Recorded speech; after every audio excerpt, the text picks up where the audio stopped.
40 years ago, most of this was desert. Now there's a glittering metropolis, the fastest growing desert city on the planet, Dubai. When I first came here, none of this existed. It was one huge, big desert.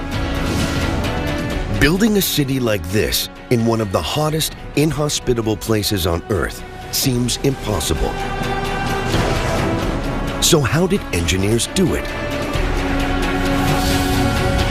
To find out, we will strip the city to reveal its secret inner workings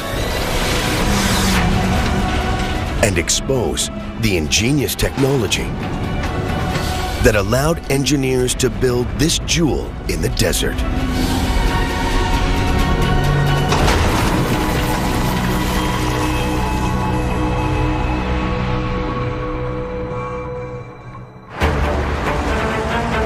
"8 a.m. in Dubai. Temperatures will soon reach over 100 degrees Fahrenheit. But Dubai's 2 million citizens don't have to worry about the scorching heat or know much about the technology that keeps them alive.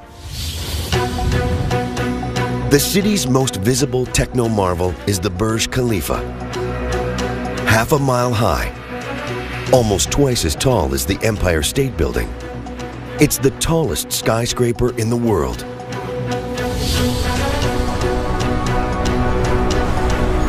Tearing away its glass skin reveals a hive of activity. Up to 35,000 people can live and work in this gigantic greenhouse. What stops them from being roasted alive? The short answer? Water. 200,000 gallons a day for this building alone. Finding this much water in one of the driest places on Earth was a huge challenge when the building boom began 40 years ago.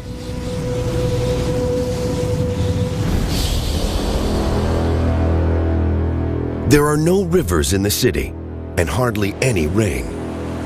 Yet Dubai is awash with water. How is this possible?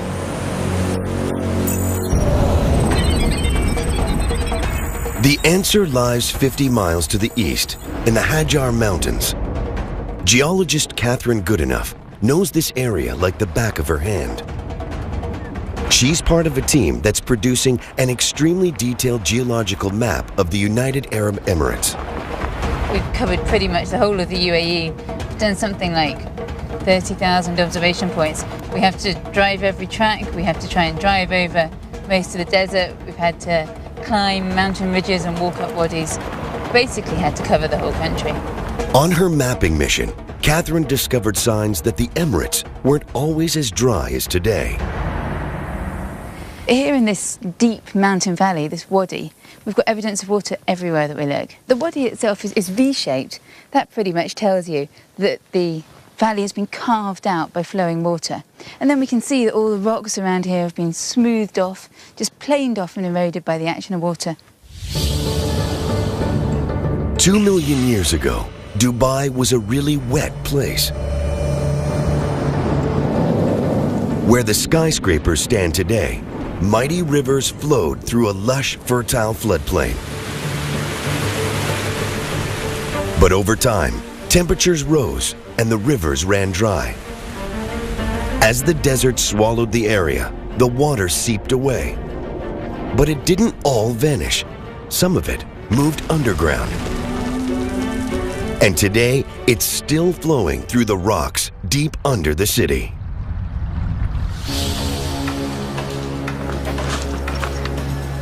When the water's flowing through the wadis, of course, it's flowing really quickly. But once it gets underground, it starts flowing around between sand grains and pebbles and so on. It moves much more slowly. And also, of course, it can't evaporate as easily because it's not on the surface. So that water can stay there in the ground for thousands of years. And that provided the original source of water for Dubai. The ancient water kick-started Dubai's explosive growth. But it's no longer enough to quench the thirst of this expanding metropolis.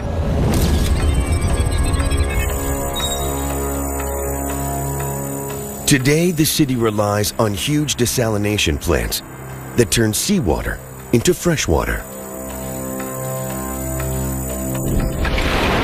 But pumping the water around the city and into skyscrapers like the Burj Khalifa is a formidable challenge.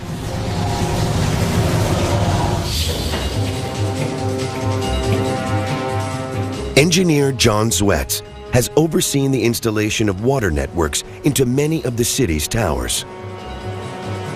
If we're able to just look at the water distribution infrastructure, one would see a myriad, almost like a spaghetti bowl of pipes.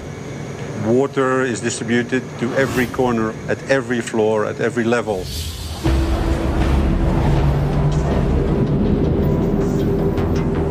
Using a single giant pump to pipe water right to the top of a building as tall as the Burj Khalifa would be dangerous. Forcing water this high up takes extreme pressure, which could make the pipes explode. So engineers pump the water up in stages. First, to a huge reservoir on the 40th floor. Then, to a series of 200,000-gallon tanks, until it reaches the top of the building. Then the water simply flows back down under its own weight.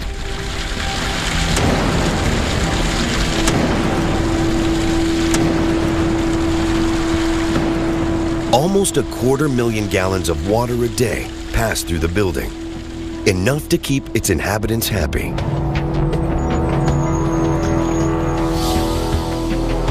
Engineers use this clever technology all over the city. Today, John's team is finishing up the water network in the Princess Tower, the world's tallest residential building. They must push water up 100 floors, more than 1/4 of a mile. What we're looking at here is the water tank on the 79th floor. When it reaches the 79th floor, it has already been stepped up 3 times. In terms of capacity, what you are seeing here is 300,000 liters of water. If one could strip away all of the layers that hide the water infrastructure, it would become evident just how vast the water engineering in a large city like Dubai is. Dubai has more than 200 skyscrapers, and they're incredibly thirsty. Their glass skins conceal thousands of miles of pipes, sucking millions of gallons of water a minute from pipes buried deep under the sand, shielded from the scorching heat. These steel arteries supply each citizen with 145 gallons of water a day. Water is at the heart of everything in Dubai, and the city's engineers have mastered it. Another massive challenge is keeping Dubai's soaring skyscrapers standing tall on the soft desert sand.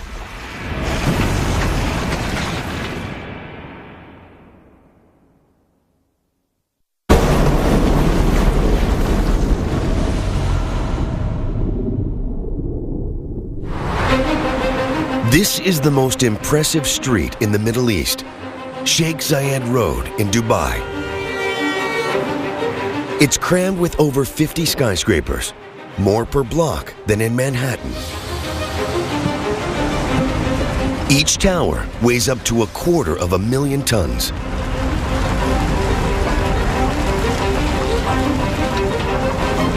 But all around and below them, hidden under the streets and sidewalks, is soft desert sand.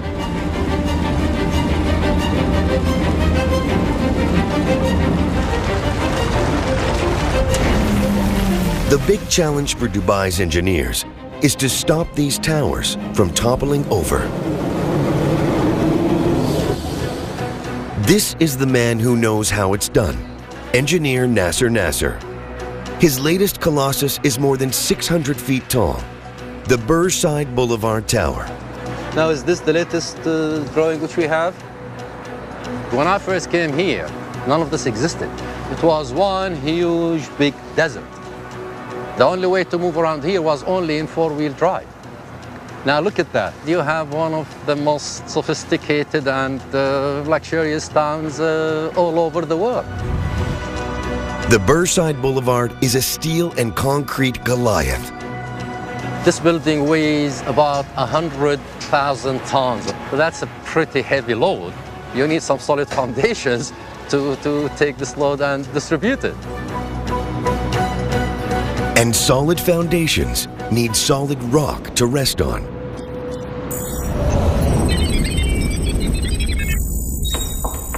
East of the city, in the Hajar Mountains, geologist Catherine Goodenough reveals the origins of Dubai's bedrock. These mountains are really, really important for Dubai because it's from these mountains that the foundations of Dubai came. These rocks that we're looking at here, these were actually formed about 95 million years ago or so. They were part of the ocean floor. But then huge tectonic forces and compressional forces squeezed that seafloor and pushed these rocks up onto the edge of the continent, where they are now.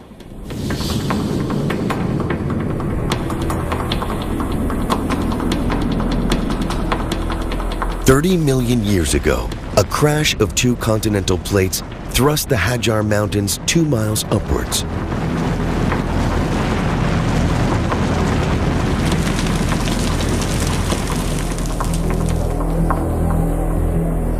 Over millions of years, water raining down on their peaks ripped rocks away from the mountains and washed them all the way to Dubai.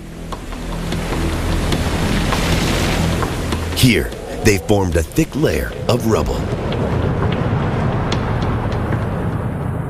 It's still visible today, where a road cuts through the hills. What I can see here is basically a pile of rubble, and it's made up of rounded rocks like this one. And because they're so rounded, I know that these lumps of rock were brought here by rivers. And what happened then was that fluids flowed through that gravel and started to deposit carbonate minerals. And that's these kind of whitish minerals here. And those carbonates formed a cement. The carbonates cemented the rubble from the mountains into bedrock. Today, this is buried up to 130 feet under the sand. That's why Dubai is one of the toughest places in the world to build skyscrapers. In normal countries, you have the bedrock at a very shallow depth. So then you go into it a few meters, and that would be the length that you require to hold the high rise. This is actually what we are dealing with here when we design. We have to worry about these sands, which are either loose or cemented. I mean, we're talking about such conditions existing until about 25 or 30 meters below the ground. To reach the bedrock, Nasser's team must drill through 115 feet of sand.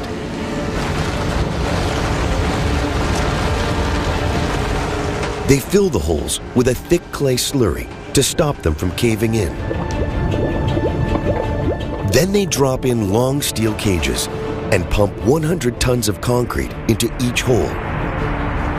This hardens into a rigid pillar called a foundation pile. In Manhattan, a building like this needs just a handful of piles to stand up. In Dubai, it needs 250. They squash the ground under the skyscraper into a rock-solid foundation. That's the secret of building tall in Dubai.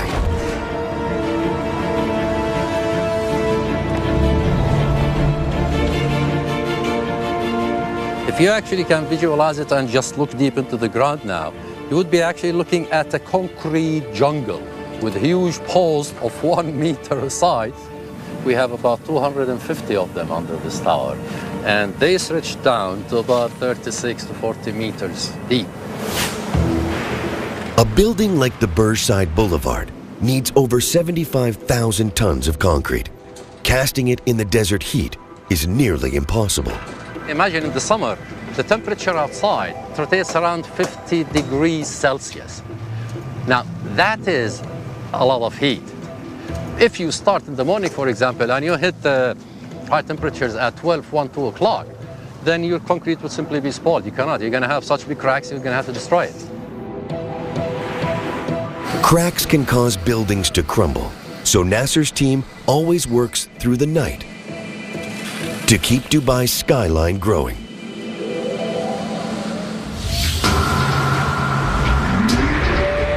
There's more concrete per block under Sheikh Zayed Road than almost any other street in the world. But without these piles, Dubai as we know it would not exist.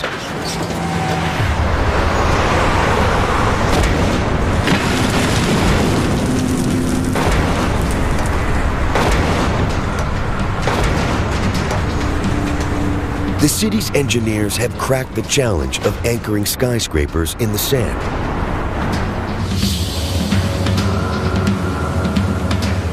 But they must also protect them from the ferocious desert wind.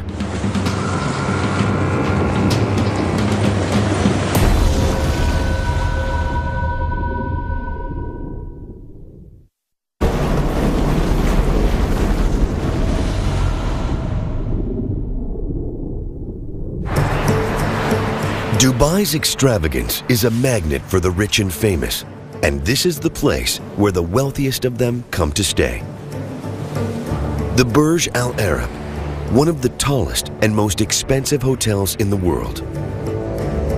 A week in this 7-star palace could set you back $100,000. VIPs arrive 700 feet up on the helipad.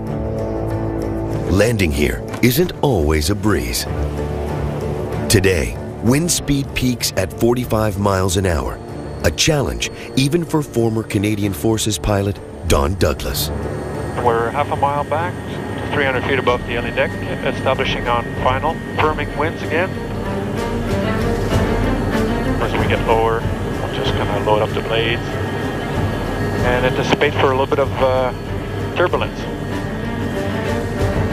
There's wind coming on one side of the strut and the other side, and then they kind of merge together, and it causes a little bit of turbulence. We're getting closer and slower, still on glide path, and we're going to start feeling the winds.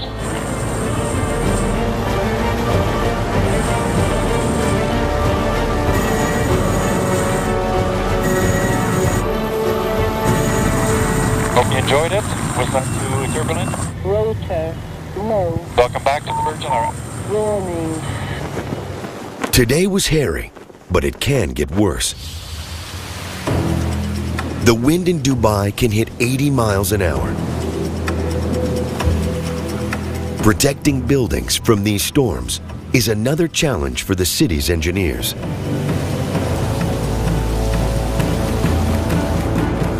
And this is the place where they come to test their designs. Tom Bell Wright runs an outdoor laboratory that can simulate a desert storm. Have you got this beam set up correctly for these guys over here? Tom's job is to test the cladding that makes up the skin of skyscrapers, and he uses an old aircraft engine as a giant wind machine. So this test today will test for everything that Mother Nature can throw at the building. If the system is going to fail, we're going to find out where it fails and how it fails.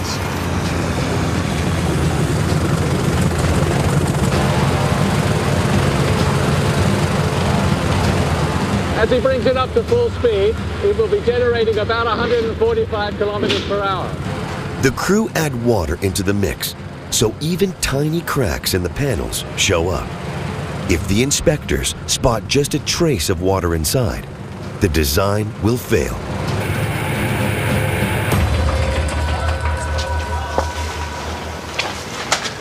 So how'd it go, guys? All good, I'm told. So that's that test out of the way. This dynamic test is a great test, that are representative of the real weather that we get. It's the kind of forces that buildings have to be built to resist.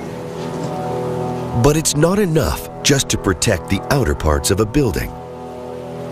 In the Burj Al Arab, the most impressive technology lies hidden under its skin. The winds blowing across the Gulf are so strong, they could bend or even break the building's concrete core. So engineers wrap the Burj Al Arab in a strong steel frame. bolted to a steel spine. An exoskeleton. This ingenious invention spreads the force of the wind and stabilizes the concrete core. Hidden inside the skeleton are shock absorbers. These move against the direction of the wind and reduce the motion even more, so guests can sip their expensive cocktails without feeling seasick.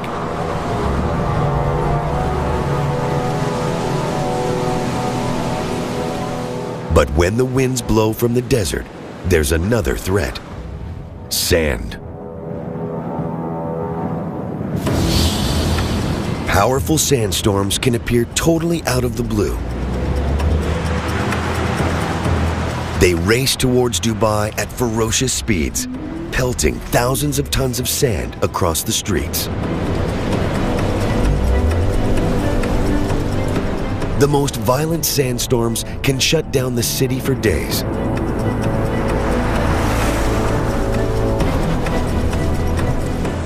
This one, caught on tape, reduces visibility to just a few feet. Sandstorms wreak havoc on anything that's not tied down. They clog gutters, stop traffic, and ground planes. Dubai is in the firing line because it sits on the edge of the largest continuous stretch of sand in the world, the Rub al Khali Desert. It's not the place you want to be on a stormy day. The visibility just drops to nothing, and driving around in the dunes, you've really got to be able to see where you're going. Catherine has ventured deep into the Rub al Khali on her mapping mission. She's become a master in the science of dune driving. If I didn't deflate the tyres like this, there'd be a really very high chance of getting stuck. There's a bit more of an adrenaline rush driving in the desert than in the mountains. It's fast and it's furious. Going over the dune now, going over a dune edge, and it's just a question of letting the car drive. There's no point in touching the brakes, because if you do that, you just end up weighing in and you can end up in all sorts of trouble very quickly. Reading the contours of these dunes helps Catherine power across them. I'm just going to have to accelerate a bit to try and get up this bit of soft sand. And it gives her clues about how the wind interacts with them.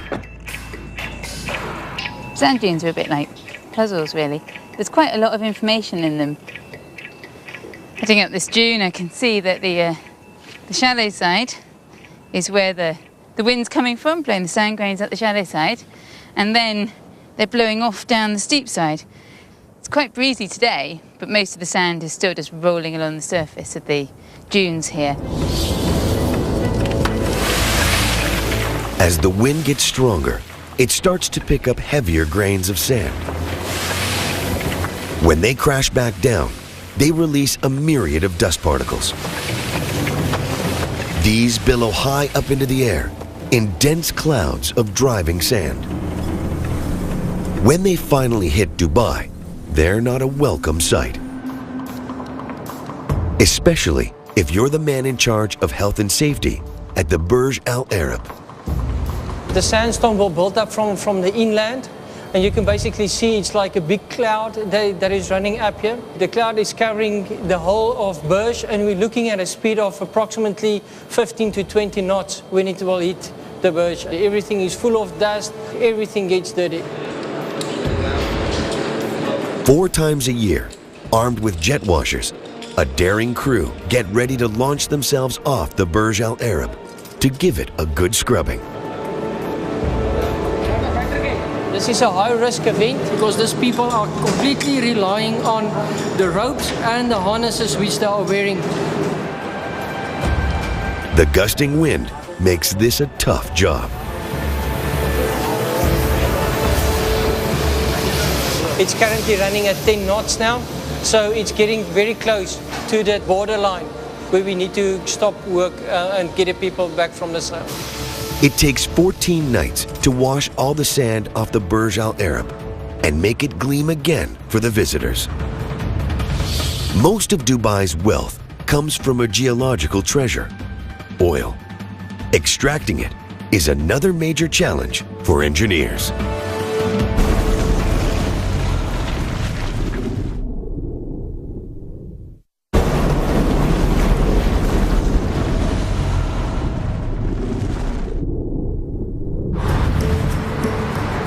The driving force behind Dubai's incredible growth is oil.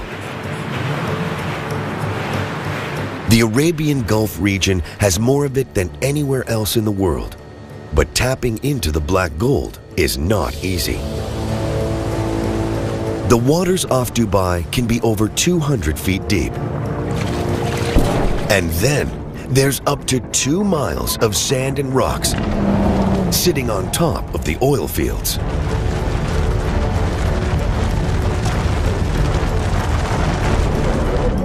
Finding and exploiting those precious reservoirs is a real challenge.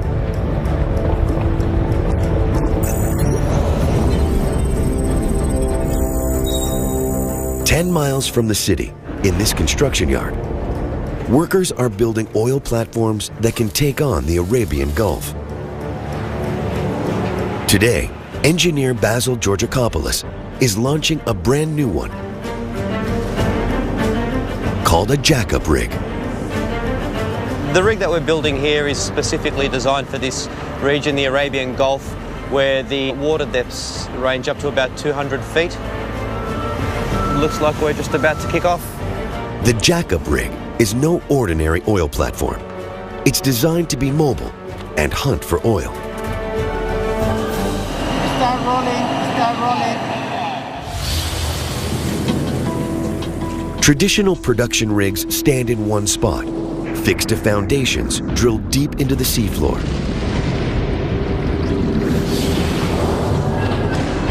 A jack-up rig is less restricted.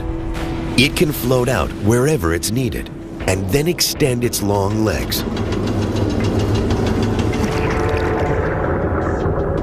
Large, flat feet spread its weight safely over the seabed. They hold the rig firm while its drill pierces the rock to tap into the treasure hidden under the Gulf.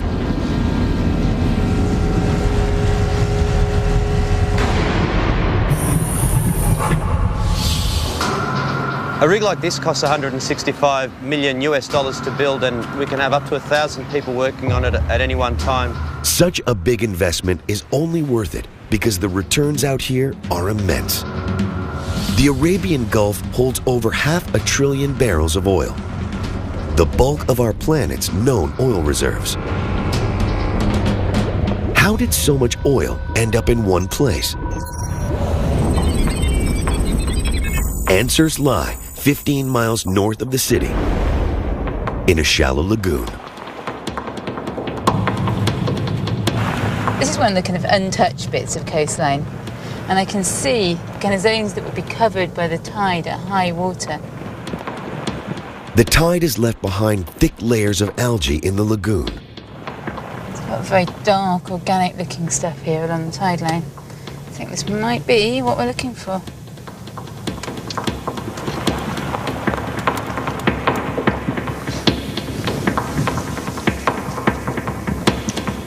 Wow. This is amazing. It's almost like a bit of old leather. But actually, it's a sheet of living organisms, or the remains of living organisms. The ancestors of these tiny organisms made the oil in Dubai. 200 million years ago, the area would have sat at the bottom of an ocean.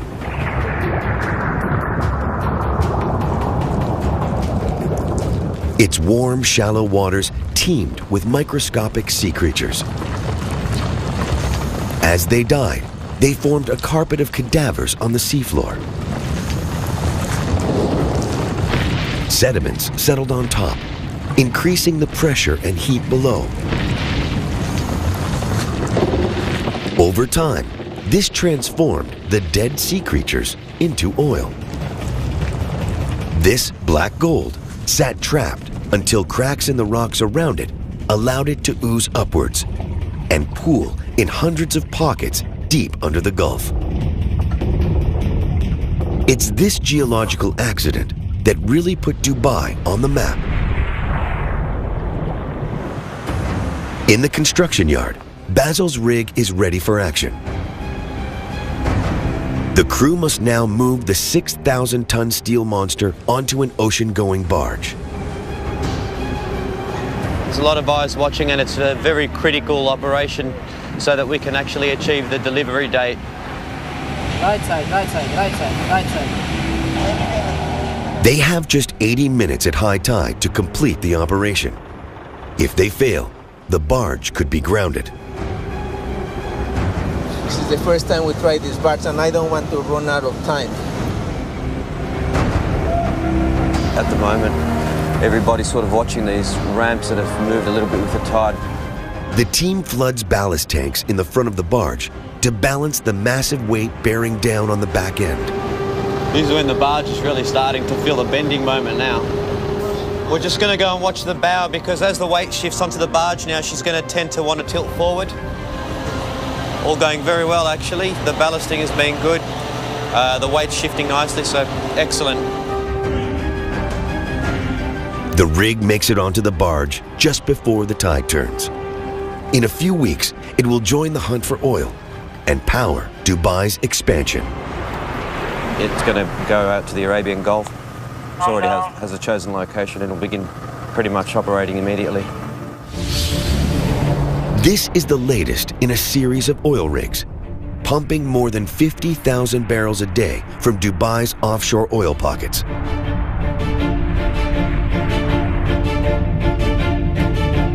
Together, they generate more than $1 billion a year for the city.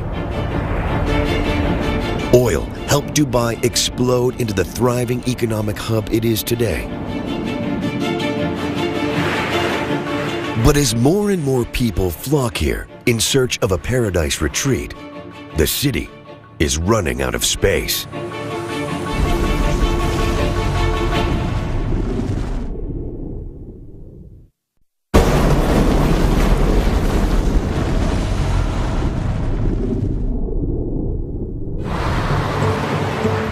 Dubai is the fastest growing desert city on Earth. But to attract the super rich and sustain its growth, it needs to offer beachfront real estate, which is in limited supply. So engineers came up with this, the Palm Jumeirah, a man-made island shaped like a giant palm tree.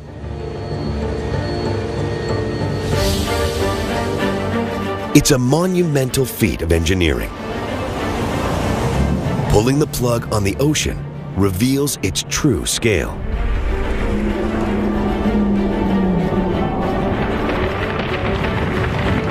The size of 1,000 football fields.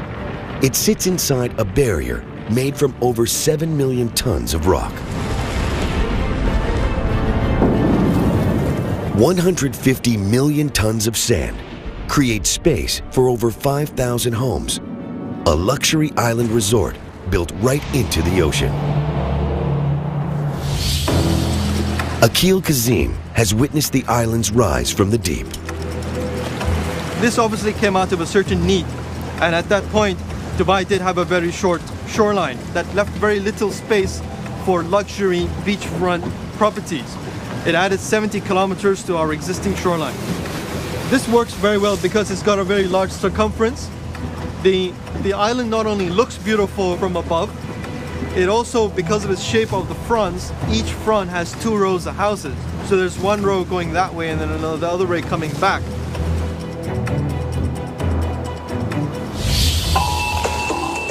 Man-made islands like the Palm are the ultimate way to expand the waterfront in Dubai.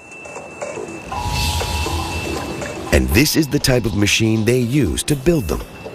The cutter suction dredger, Khalij Bey. It can rip over 100,000 tons of sand and rock off the seafloor every week. Its secret weapon? This lethal cutter head.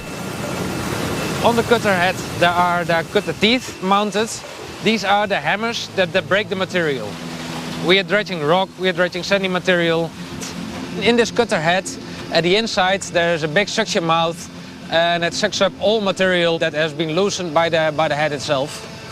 better not fall in. Building an island from scratch takes a whole fleet of dredgers.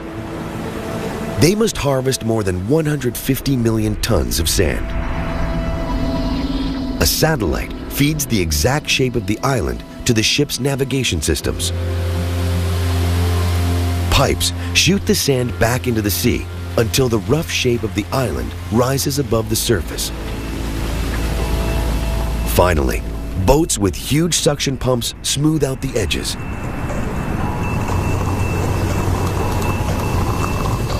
Then the island is ready for people to move in.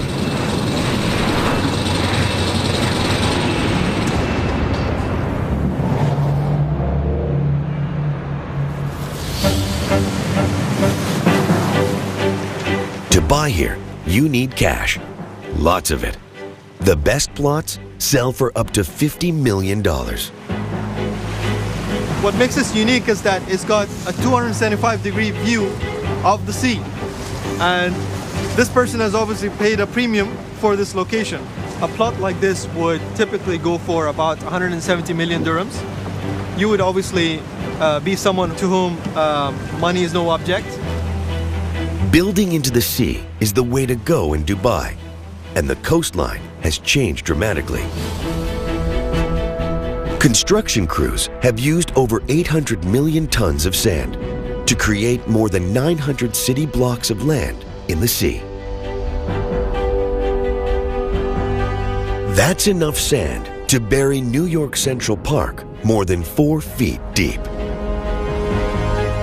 The islands have created space for up to 3 million people, and there are plans to build even more.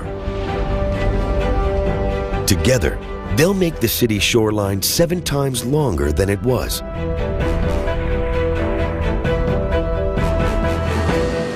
The dredgers have changed the coast of Dubai beyond recognition. But nature is fighting back. The wind and currents threaten to drag the sand back out to sea. Engineers must take drastic action to protect their coastline from the ocean.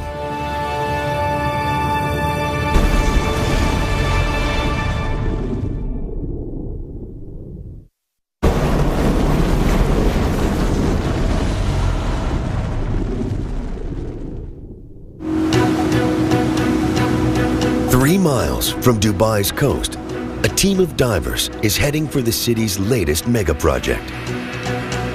The World Islands, 500 million tons of sand sculpted into a map of the globe. Defending these islands from strong currents and winds is the latest challenge for city engineers. Brendan Jack is on his way to inspect the island's breakwater, a huge wall of rocks that shields the islands from erosion. The team is searching for a recent addition to the site. We're using the GPS to try and find the location of it because we haven't marked it on maps. We're keeping the location of it quiet. This top secret location is the site of one of the most daring projects ever undertaken in Dubai. Right here? Okay. 4 years ago, divers discovered a huge coral reef, a rare find in these waters. But it lay at the entrance of a busy harbor, and the corals were dying. Brendan and his team took on the challenge of moving the entire reef to the World Islands breakwater, a seemingly impossible task, never tried before. When the work was done, there was no guarantees of success. The coral we had here was what's called a hard or encrusting coral. It grows very tightly on the rocks. So if you use traditional relocation methods, it wouldn't work here. The reef was the biggest in Dubai, with 22,000 colonies of corals. If the team tried pulling them off the rocks one at a time, they would kill 1 out of 3. So they came up with a radically new technique. They drilled holes into the boulders that formed the reef, filled them with non-toxic glue, and inserted steel rods. Then they were ready for the big move.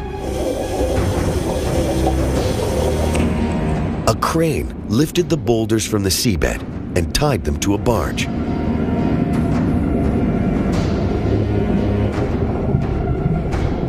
Now the crew could tow the corals 9 miles to their new home, so they never left the water.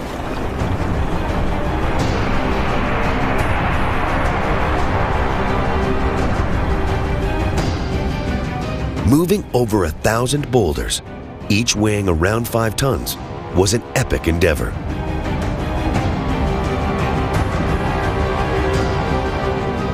The team had to tow them out to the World Islands and gently lower them onto the breakwater, hoping the corals were undamaged.